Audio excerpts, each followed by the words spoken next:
After suffering a stroke and becoming paralyzed on my right side, I moved in with my son, Jack, and his wife post-hospitalization. Hey, we're here. Get out. One day, they invited me for a drive. But when we arrived, it was just a deserted parking lot with an old temporary restroom. I don't need the restroom. I'll wait here," I answered, but they seemed not to hear me and silently dragged me out of the car. Their demeanor was so strange. At that moment, I was paralyzed with fear. Trembling all over, unable to stand, they looked down at me with a smirk. Then Jack's wife, Anna, picked up my cane that I had dropped and threw it off the cliff into the sea with force. "What? Wait! Oh, no!" The cane spiraled down and sank into the sea below in an instant. I had no idea what was happening and just stared blankly at the edge of the cliff. Happy birthday! It's almost your birthday, so surprise! They laughed heartily. Then they said, "Make sure you're back by dinner," and drove away. What on earth did I do to them? Would it be easier to just throw myself off the cliff? I couldn't stop crying, overwhelmed by my miserable situation. My name is Mae Johnson. I married in my early 20s and had kids, a very ordinary stay-at-home mom. My children are Jack and my daughter, Holly. Both were healthy and grew up well. But Jack was a bit too wild. Because of that, my husband and I had a hard time raising him. If I took my eyes off him for a moment, he'd be climbing trees or fences, entering someone else's property without permission, eating berries, or trampling through gardens, catching bugs. Moreover, he often forcefully took his friends' toys and broke them. We were constantly apologizing and compensating for Jack's troubles.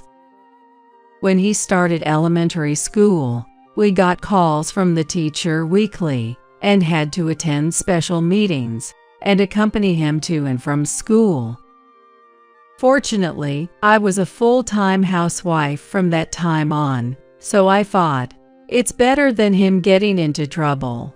He'll settle down when he's older.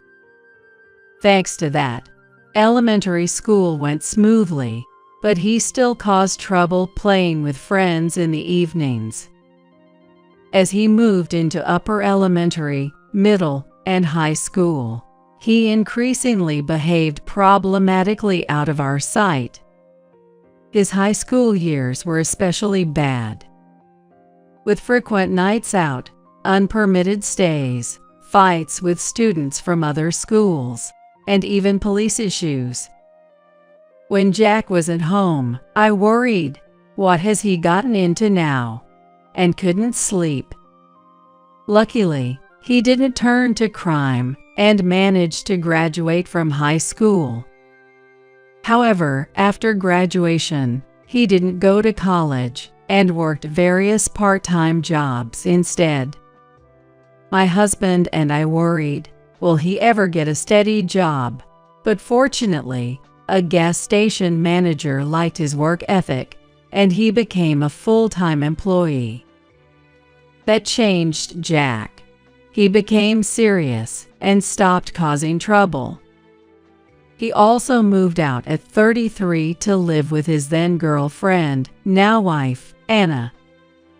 My husband and I were grateful to the manager and Anna, relieved that our long years of parenting struggles were finally over. On the other hand, Holly, 6 years younger than Jack, was the complete opposite. While we were busy with Jack, she quietly drew or read books. And when I felt overwhelmed by parenting, she would tenderly comfort me. Even when I felt like a failure and wanted to give up, Holly's kindness made me think I need to keep going for Holly's sake. To me, Holly was truly a pillar of support. As she reached high school, she began to experience some nightlife. My husband was very worried, but I wasn't as concerned. Because, unlike the perpetually missing Jack, Holly always stayed in touch. Even when she chose to live in a dorm in college, she frequently called and visited home. And when she started living alone after getting a job, she continued to do so without change. Looking back, she was probably worried about us dealing with Jack, who was still living at home at the time.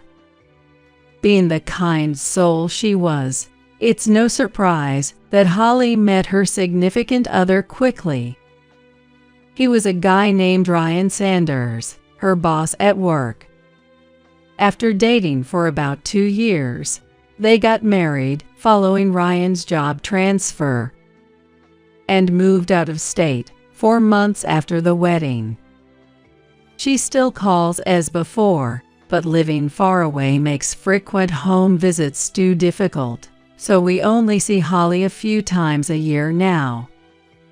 Learning this, I felt a mix of happiness for her marriage and sadness about her moving away, but I didn't want to hinder her life and silently prayed for their happiness from afar. Jack, who had said he was moving in with someone, lived about an hour's drive from our home, but hardly ever contacted us. We only met during long holidays. More for him to enjoy holiday meals or stay over than to visit us, making me feel like a servant every time.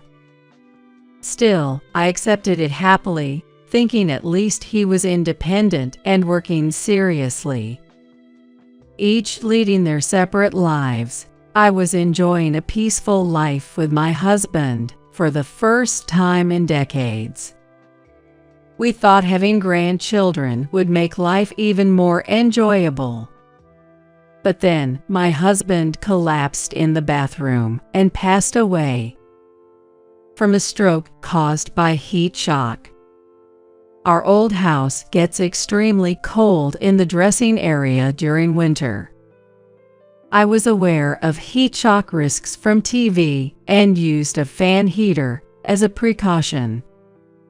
But that day, for some reason, the fan heater wasn't on, leading to a drastic temperature change between the dressing area and bathroom, causing his stroke.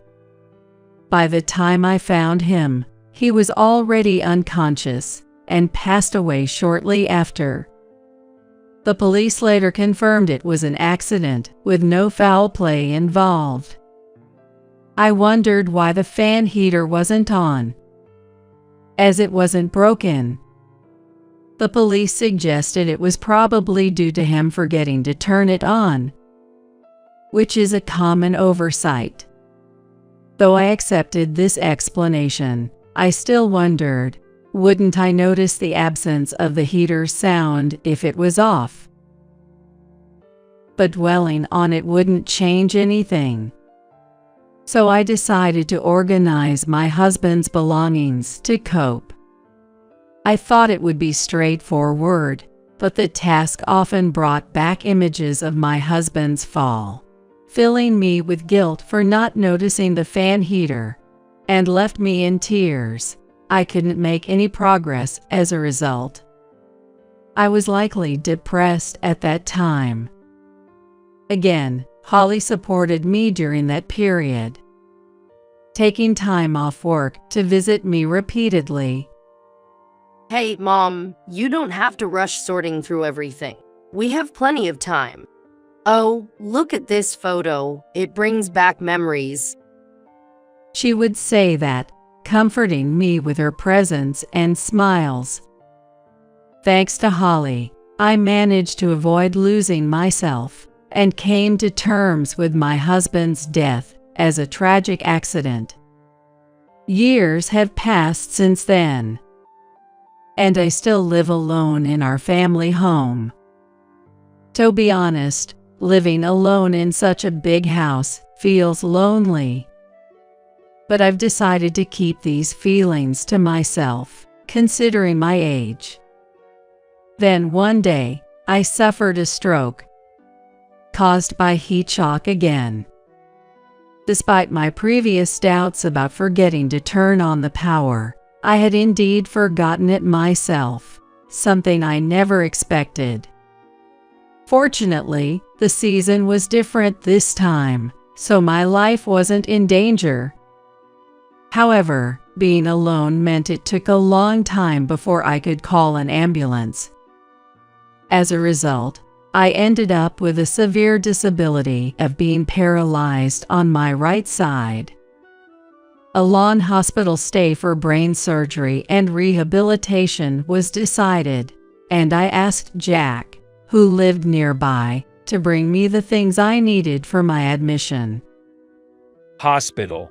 How many days? I mean, I've got work, you know. It's not decided yet, but I think it's going to be quite long. So could you just prepare and bring the admission kit for me, please, Jack? Well, I'll help if I'm free. Take care, then. He said that, hanging up the phone abruptly. I sighed deeply, still holding the receiver. If I'm free, is Jack's usual way of declining. When he says that, it's almost certain he won't do anything. Still, I kept calling him repeatedly. I understood Jack's situation, but I couldn't leave the hospital, so I had no choice but to keep asking. After a week of contacting him, Jack finally came around. Thank you, Jack. You really helped me out. Hey, Mom, is your illness really that bad? Oh well, yes. It seems there's no prospect of recovery, but it's okay. I'll make sure not to trouble you guys. Is that so?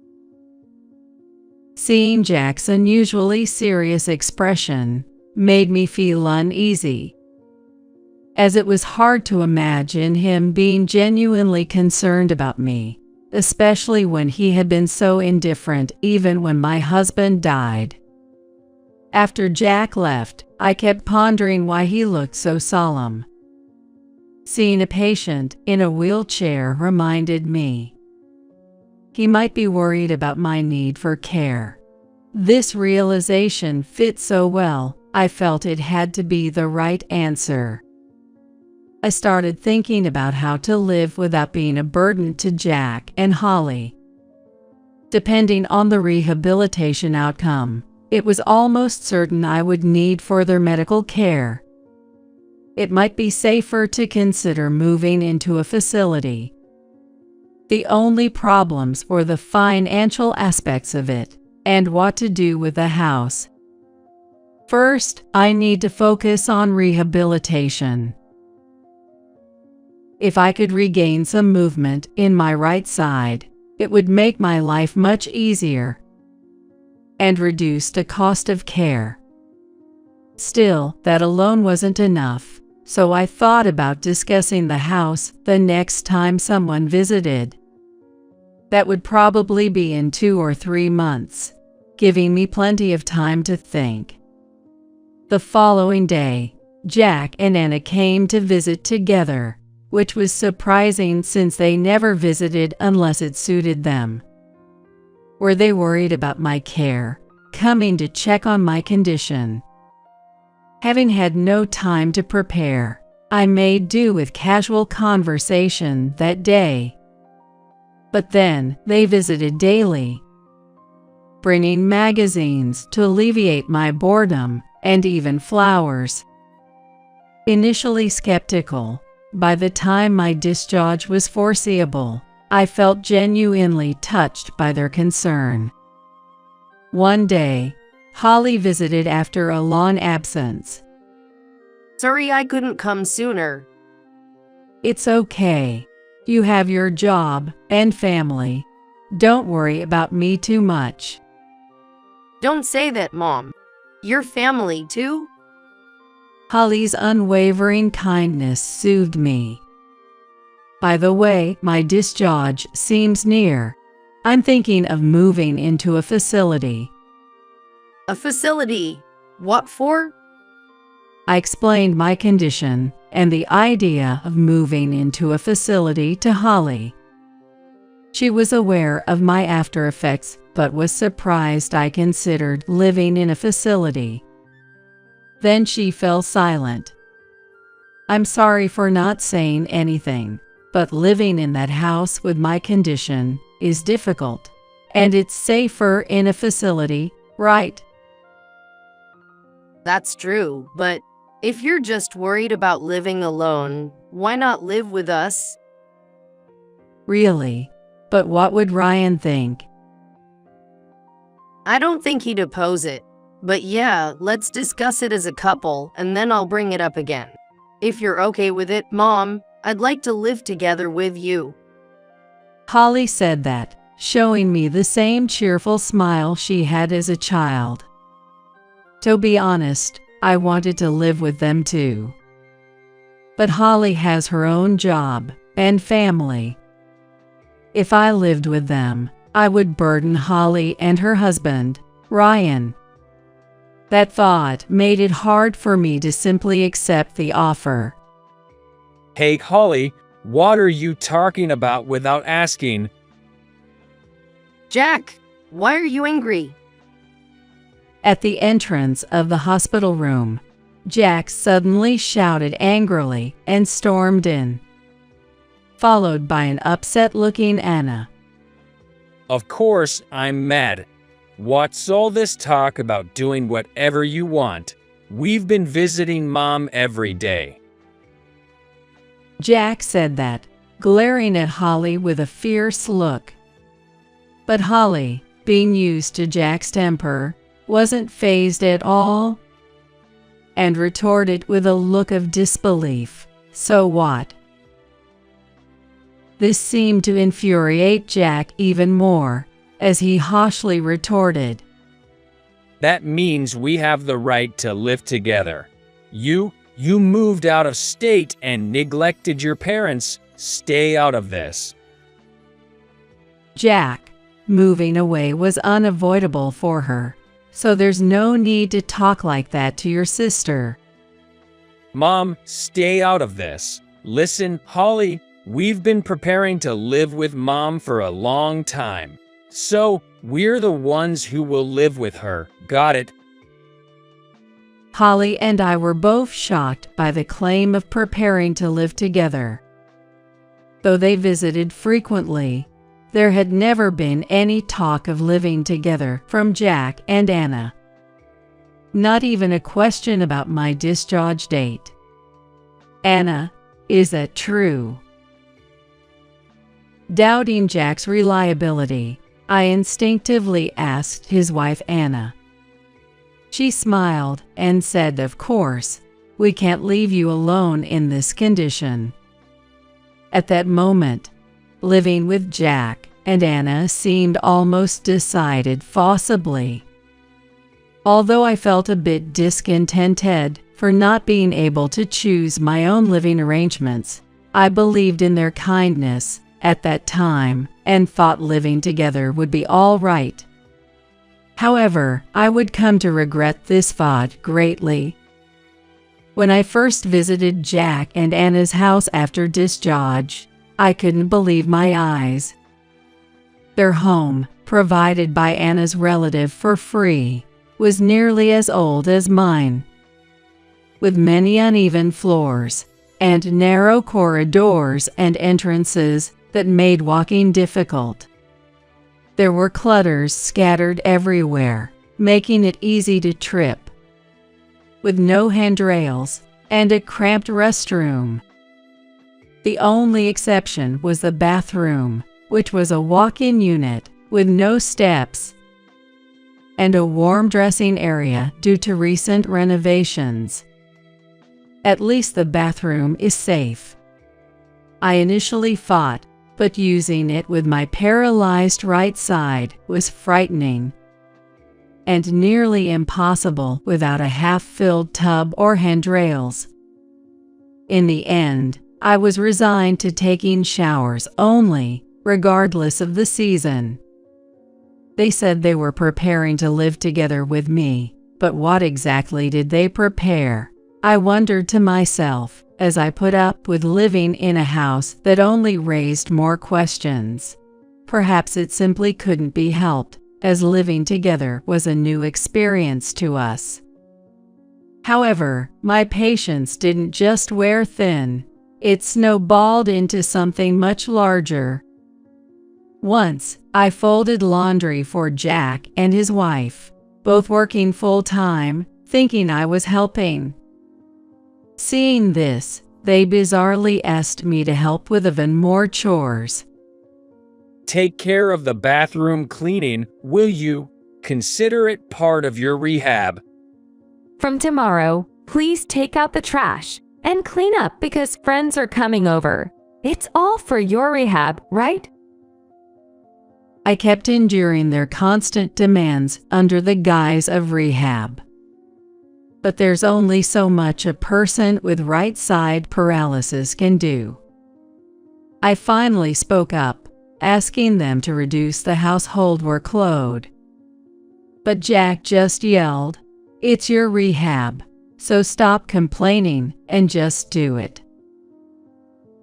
Far from easing, they even made me responsible for the most challenging task, cooking, criticizing me daily for bad and slow meals.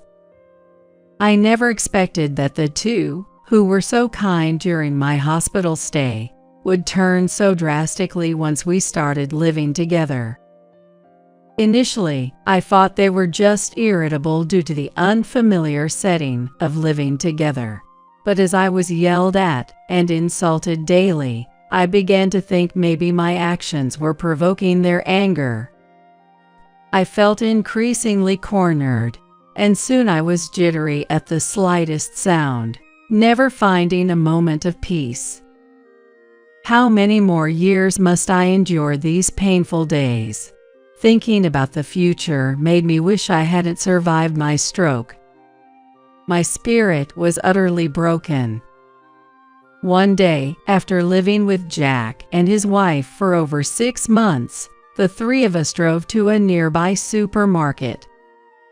On the way back, Jack suddenly said, "Hey, as a thank you for all the housework you do, let's go for a little drive." While Anna nodded happily in the passenger seat, I felt incredibly disappointed. A mountain of chores awaited me at home, and I feared the scolding and insults if they weren't completed quickly. But I had no right to voice my opinion, so I just silently gazed out the window. The car drove deeper into a deserted, dimly lit mountain road. Where were we heading? Just then, the view suddenly brightened. We arrived at a desolate parking lot, equipped only with an old temporary restroom, backed by a sheer cliff. It felt like the climax of a suspense drama. Were they planning to take a restroom break? But that old restroom was too cramped for me. I decided to stay in the car, sitting idly. Hey, what are you zoning out for? We're here, get out. I don't need the restroom. I'll wait here, I replied, but they didn't seem to hear me and dragged me out of the car. Their eyes were cold and disdainful, as if looking at trash. Overwhelmed with fear, I lost the ability to speak. They forcefully took me to the railing by the cliff's edge. Could they be planning to push me off? A chilling terror seized me, freezing me in place as my whole body trembled. While I stood there, unable to move, they smirked down at me.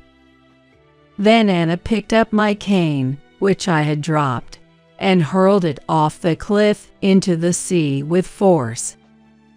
Wait! Oh, no! The cane spiraled down, sinking instantly into the sea below. I was clueless and just stared blankly at the edge of the cliff. Happy birthday! It's almost your birthday, so surprise! That was hilarious. It flew off with such force. You were just like yourself back in your track and field days. That's irrelevant, don't you think? Anyway, we're heading back first. Oh, make sure you're back for dinner. If you need your cane, go fetch it yourself, okay? We won't help. Bye. With that, they drove off, laughing heartily. Birthday, surprise. This was just cruel bullying. At that moment, my heart was completely shattered.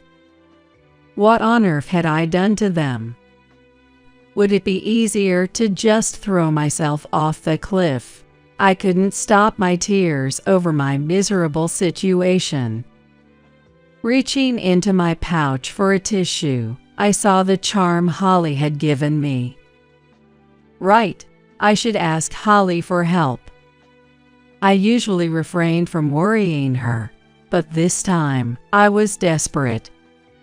If I could just contact Holly, things might get better. I tried to move toward where people were. But without my cane, I couldn't stand or walk. Looking around for something to use as a cane, I found nothing. Feeling utterly hopeless, a car then entered the parking lot. Thinking I was saved, I desperately called out, "Please help." Mom? At the same time I called out, I heard Holly's voice calling me. Holly jumped out of the car and ran to me, embracing me tightly. "Holly, is it really, Holly?" It's me. I'm so glad you're safe. It felt surreal, like witnessing a miracle. As the person I longed to see appeared before me unexpectedly. I touched Holly's head, cheeks, shoulders, and hands repeatedly to confirm her presence. "Oh, it's really you. It's really Holly." Holly nodded and hugged me tightly. Then, along with her husband, Ryan, helped me into their car. We decided to come see you when your location on the GPS hadn't changed for a while, making us worried. What happened? Well, I explained to Holly and Ryan about being abandoned, and how I felt living with Jack and his wife. I wish I had gone to a facility instead. I regret it so much. As I recalled, tears started flowing again. Holly hugged me once more, comforting me. You did nothing wrong, Mom. I regret leaving you with my brother. I won't forgive him this time. Seeing Holly so angry was a first for me, her mother. We decided to go to Jack's house for a confrontation. While driving, I asked Holly several puzzling questions. "Holly, how did you know I was there? And you weren't supposed to visit today, right?" Well, your birthday was coming up, and I planned a surprise because you seemed down lately. Holly explained how she ended up rescuing me. We had a tradition of throwing a surprise party for birthdays, though calling it a surprise became a bit predictable. However, the details were always kept secret. I had forgotten about this tradition since Jack and Holly moved out. And I found your location thanks to the charm I gave you, remember? It has a GPS tracker. Did you tell me about it? I remember you telling me to always carry it. I realized I hadn't fully grasped the modern features Holly mentioned.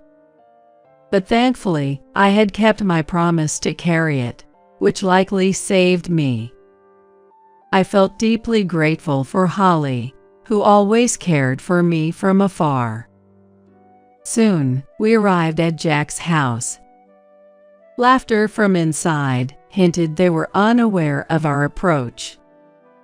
Holly, with a fiercer look than before, used the keys I gave her to silently enter the house. What? Holly, why? You worthless brother. You're no family. You're such a disgrace. Holly's fierce demeanor made everyone present recoil in fear. Hey, what's the deal barging in like this? Mom isn't here right now. Wait, Mom. Are you kidding me? My presence stunned everyone. Upon noticing me, Jack and his wife turned pale as if they had seen a ghost. Overwhelmed by the return of my anxiety, I felt unable to stand. But Ryan quickly led me to a chair in the living room. And Holly rushed over, asking if I was okay. The difference between my son and daughter astonished me. Jack, what is this? How could you make our half-paralyzed mother live in such a terrible place? And what about leaving her stranded earlier? What are you thinking? Shut up.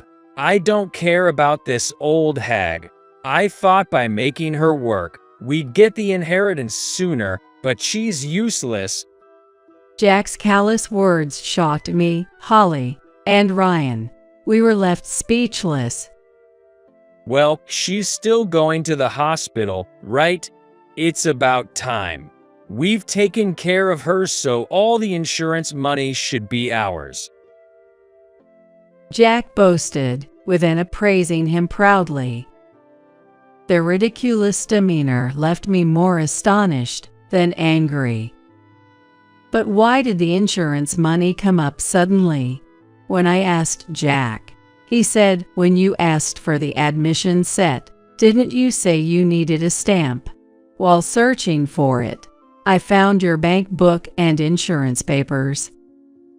Anna had told him that relatives who provide care often receive a larger share of the inheritance, prompting their forceful cohabitation plan. Realizing my naive misjudgment, I understood then that their kindness wasn't out of love or concern, but for the money after my death. I thought I'd get the inheritance soon after hearing about your hospitalization. We panicked when you talked about moving to a facility, and Holly suggested living together. Then you started helping around the house. Are you really sick? When will I get the inheritance? Jack's harsh words deepened my disappointment. Yet, I saw this as an opportunity. I clarified to Jack that my hospitalization was not life-threatening and my visits were for monitoring, preventive measures, and rehabilitation advice. So I'm still quite fit. Now that inheritance came up, let's clear this up. I'll pass everything, including the insurance and inheritance, to Holly and Ryan. What? Wait, the inheritance is mine, right? Jack's absurd claim baffled me. His plan was to disinherit Holly by claiming he alone took care of me and managed my affairs. However, I wasn't dying, and his nonsensical plan was far from reality. It seems Jack's mind was filled with nothing but the thought of getting money the easy way. fearing they might concoct more schemes for my estate. I made a significant decision. I understand your thoughts now. Since that is the case, I now disown you, Jack. My strong declaration turned Jack and Anna pale. Disown? You're joking, right? How will I repay my debts? That's right. I bought 3 designer bags and even a new car, thinking we'd get a big sum. We're in trouble now. Jack and Anna had recklessly spent, assuming they'd receive my insurance and inheritance, and had even gambled their money away, accumulating debts. Even if we lost big, we thought we could cover it with the inheritance. Mom, lend us some money, at least $10,000 for now. Dismissing Jack's ludicrous request, I decided to return to my beloved home, packing only essentials. Back home, I opted for in-home care services that provide bath and household support, allowing me to have some peace despite the cost. Despite my declaration of having disowned him, Jack and Anna persistently begged for money, choosing times when care services were absent to make loud, threatening visits. Their appalling behavior led to frequent police reports. Eventually, they barged in, attempting to steal my bank book, leading to their arrest for attempted burglary. The fear of their return lingered, preventing a truly peaceful life. One day, Holly and Ryan urgently visited, cautiously checking the surroundings and locks. Holly, why are you looking around so anxiously? 2 days ago, a friend saw Jack being chased by some menacing individuals near the station. Concerned for my safety, Holly rushed over, proposing to live together again. Ryan agrees too. We can't leave you alone anymore. Please, come with us, Mom. Holly, despite my condition, please take care of me, I said to her sincerely, from the bottom of my heart. Holly's joyful tears warmed everyone present. After selling my old house, I moved to Holly and Ryan's accessible new home, surprised by the barrier-free design. My room is placed next to the entrance, and it is equipped with a special bed, private bathroom, and handrails everywhere. Even if you end up using a wheelchair, it'll be easy to move around. The private bathroom allows you to use it comfortably. All these were Ryan's ideas. Holly smiled happily, and Ryan grinned sheepishly beside her. Once again, I felt truly fortunate to be living with this couple. Currently, Holly is expecting a new addition to their family, as she plans to become a full-time homemaker after giving birth. She's also studying to be more prepared for caregiving if needed.